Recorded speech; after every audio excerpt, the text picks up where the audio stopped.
already 10 steps ahead of everybody with their comment or with their question. I literally don't get any sleep at night because I'm thinking, the minute I won the Olympia, I'm like, well, how can I do this again? How can I make this even better? Well, first of all, and if you look at my Olympia speech, you see that I wasn't really, I mean, I was excited about winning the Olympia, but I already talked about the Chiru Classic.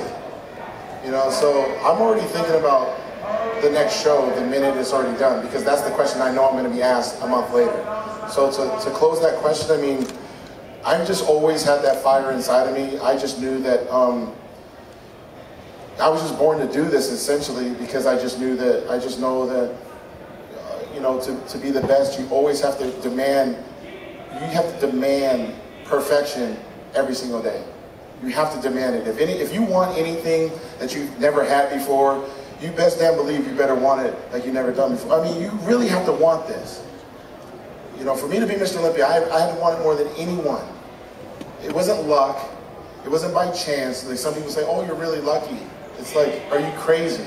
I'm not lucky. You know, anyone that works hard for anything, I'm here to tell you, we've all worked hard for something in this life.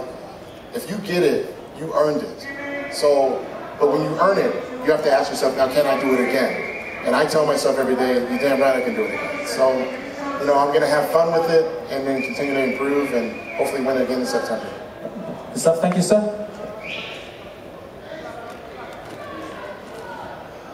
Oh, I appreciate that. Hopefully, good. Thank you, sir. Very nice comments as well. Thank you. Obviously, clearly heartfelt as well. Right, another question. Come on, guys. Right down the front. Here we go. Anybody with a microphone? Chip chop, chop chop. This gentleman here in the singlet. Thank you, sir. There we are. How's it going, Phil? I just want to say, what would your advice be on bringing up lagging body parts? I would probably train them twice a week. I knew when I first turned pro, they would say that I need a bigger upper chest and a bigger back, so I just doubled up on those body parts. And being honest with, you know, your technique and, you know, really assessing, you know, what you're doing wrong. You know, and then obviously taking progress pictures and then writing down what workouts you're actually doing. He's nodding. That's all right. You all right? Happy with that? Thumbs up.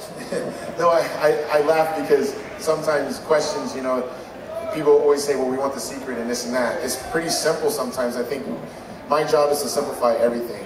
And to answer your question is, you know, you just have to train it more often.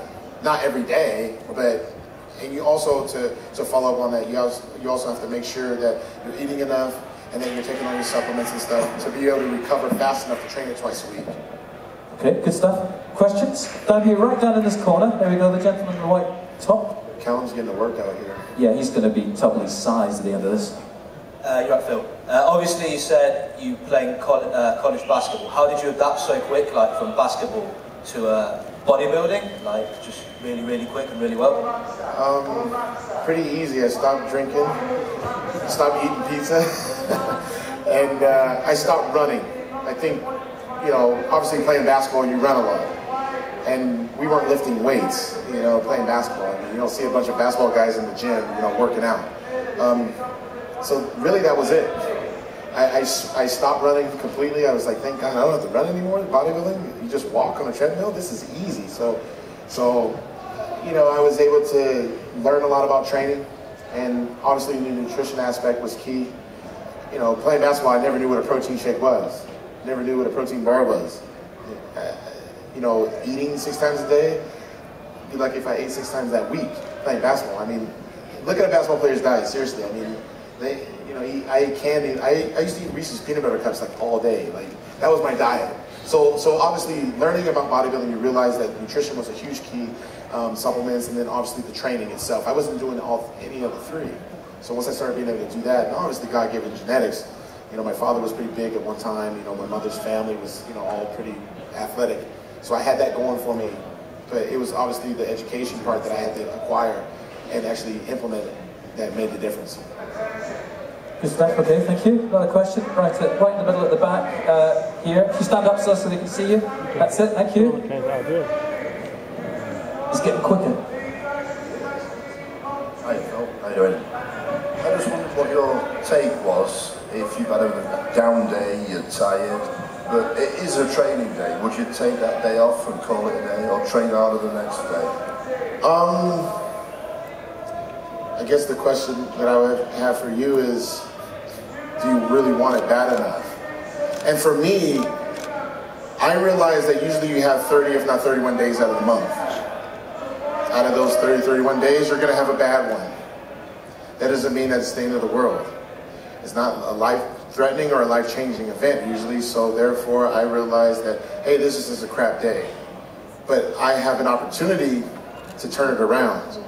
Now it's up to me to say, well, I really don't want to be in here. Do I really want to go do this cardio and whatnot? Do I really want to go lift these weights? You know, I'm tired, I'm irritable, I'm this and that, and I usually kind of say, shut up and just do it. Get my ass in that gym, do a couple sets and see what happens. Go on my iPhone, find a song that's going to rev me up. Okay, that song sucks. Okay, rev me up. That song sucks. And then lastly, I just tell myself, if it was easy, Phil, everybody would be Mr. Olympia. If it was easy, everybody would be good. At some point in time, every successful person had to deal with this pain and frustration. They were able to turn it around and have a positive attitude on this and say, you know what? This is why I'm going to be a champion today. Usually when I had a day like that, now I think about it, I had a few days like this, but one in particular, you know, the day just wasn't going right. Like everything messed up. Like the power went out of my house. It cost like $5 grand to go get it fixed. So I couldn't do cardio inside my house while they were repairing everything. I had lights on in the house eventually, but I couldn't do cardio and stuff. And I remember laying in the bed, and then my trainer calls me up and he says, okay, show me pictures, tell me how you look, you know. So I sent him a photo, he sees how I look, he's like, all right, I need you an hour of cardio. I'm like, well, dude, like, you know, the cardio doesn't work in my house. He was like, well, don't you have keys to the gym? And I was like, you seriously gonna have me drive? It's like past midnight now. He's like, well, you want to be the champ, you go do it. I said, all right. I hung up on him. Got in the car, I went to the gym, turned the lights on, was there till 2 a.m. And then I went back to go do my morning cardio session at 6:45. And I had to do that for the next, and this was right before the Olympia. So for me, it was just like, well, so would Kai Green do it? Would Branch Warren do it? Would Jay Cutler do it? Would Dennis Wolf do it? Probably. So why the hell am I even asking myself this question? Just go do it. So I always challenge you guys to tell yourself, if it was easy, everybody would be good. And champions are made through adversity. Okay, good stuff. Another question? Come on. Down here, this corner. You've had one side. Hang on a minute. Somebody behind you. You've had your shot.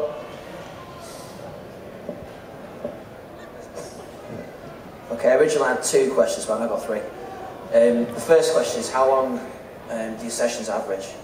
70 minutes. Okay. Second question, probably a stupid question, but what's your favourite muscle group to train? What sessions do you look forward to? Delts. I love delts. I love training delts. And thirdly, what's on your iPod? I'm always asking. Hang on, that's three questions. You said 2. That's why I had to answer them fast, because I know I get long-winded. Disturbed, Ludacris, T.I., Young Jeezy, Dr. Dre, obviously Snoop Dogg, Tupac, Korn, Godsmack. That's pretty much it. And I know he's got the Carpenters in there. The Carpenters, they're in there as well. I've seen I've been sneaking a look in your iPad. The Carpenters. What are you doing? Right, so another question. Come on, from this side. Come on, somebody over here. Come on, put your hands up. Come on. This is a unique opportunity. There's a gentleman right there. There's the lady. I'm surprised that no one... There we go. Stand up, madam. Miss. Okay. Thank you. There we are. Mrs. Mrs. All right then. Let's keep it exact. Oh, just patted her bottom. Is that a total stranger that just patted your arse? No, it's my husband. Well, that's a good job, isn't it, then? Because he's just had a very good grab at your bum. That's terrible. What a show. Madam. Hi, Phil. I just want to ask, if you start so late, you prepare for basketball before, and you start later with bodybuilding. What inspired you? What inspired you to change from basketball to bodybuilding? It was pretty simple, actually. I was I finished playing basketball in March of 2002 with the full year of college still left. So I was still on scholarship, but just as an academic, student. So I had a lot of time on my hands, and I realized that my skill level and just my height alone was not going to propel me to play professional. So my career was pretty much finished. I needed to find something, a new hobby. So I started going to instead of going to the varsity weight room where all the other collegiate athletes train, I started training with the students. And there I found tons of guys bodybuilding. And some of these guys actually I had class with. So I remember being in a computer science class with one of these guys from the gym, and all he talked about was weightlifting, bodybuilding. And he had these pictures on his laptop. And I'm doing programming, I was doing a C++ class. And I looked over and I was like, who the hell is this guy? And he was like, oh man, this is Ronnie Coleman, he's awesome. I was like, we ain't wearing no clothes, man, look what's going on, So, like, all right. Who's that guy next to him? Well, that's Jay Cutler. He's like, okay, so he's teaching me about this. And next thing I know, I started going to the gym with him. I started meeting a bunch of group of, what they call meatheads or whatever. But these guys were really cool, and I saw the teamwork involved in a sport that seems very just singular, just a very individual sport.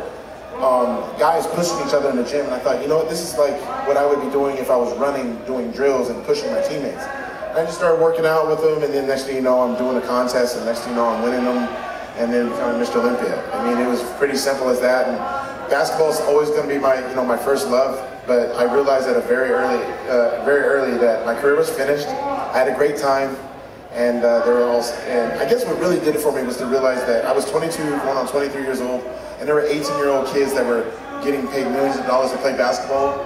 So I'd be really stupid to put in that much time, knowing that these kids are just that good. I had no shot. So I should just say goodbye and start something new. So basically you're saying one of the first was Ronnie Coleman who inspired you? So I would say it was a collection. I mean, it was Ronnie Coleman, Jay Cutler, Sean Ray, it was Flex Wheeler, Kevin Levrone. I mean, it was all of these guys had something special about them. Lee Haney, all these guys had something special. I just admired their drive to be able to look like that. There were local athletes that I just thought that, wow, this guy, how did he get his body like this? It was just all of it put in one. There wasn't one person that just drove me to be a bodybuilder. It was a collection. Yeah. Okay, thank you. Another question? Anybody? Okay, right over here. Thank you, Callum, the gentleman. If you stand up, sir, thanks very much. All right, Phil. I was just wondering, what are your current body splits like, and how often do you change them up? Your body splits. Oh, my workouts? Yeah. I don't change them up very often. Usually I keep them very much the same throughout the whole year.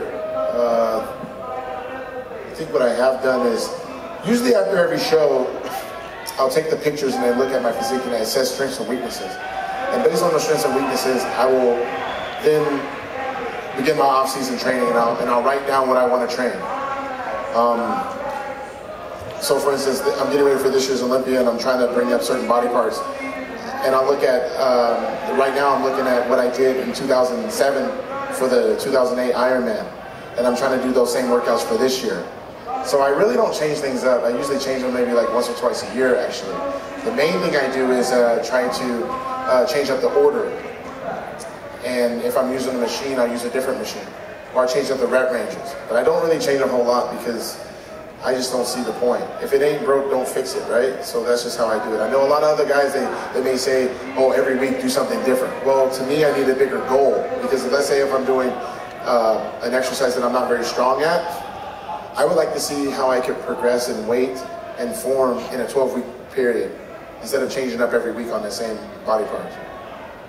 Okay, good stuff. Put your thumb up. Okay, another question? Up here as well, Callum, there we go.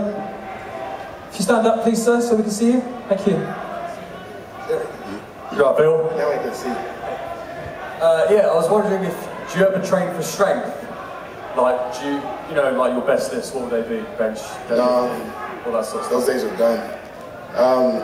The reason behind that is because when you say test for strength, you mean 1 rep max and stuff like that? Not really 1 rep, but that's that. Maybe 6 to 8 reps or lower than that. Maybe not 1 rep, but 3 reps, 5 reps? Nah, Heavy deadlifts, you know, stuff.